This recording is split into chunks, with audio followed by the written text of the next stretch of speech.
والأرض وضعها للأنام فيها فاكهة والنخل ذات الأكمام والحب ذو العصف والريحان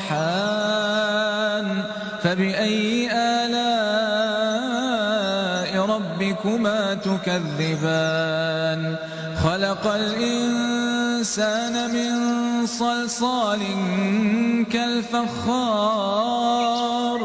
وخلق الجان من مارج من نار فبأي آلاء ربكما تكذبان رب المشرقين ورب المغربين فبأي آلاء ربكما تكذبان مرج البحرين يلتقيان بينهما برزخ لا يبغيان فبأي آلاء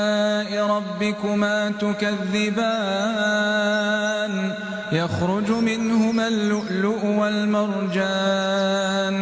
فبأي آلاء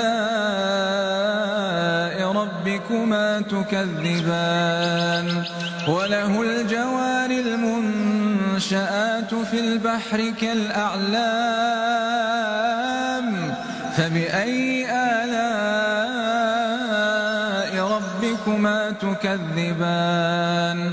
كل من عليها فان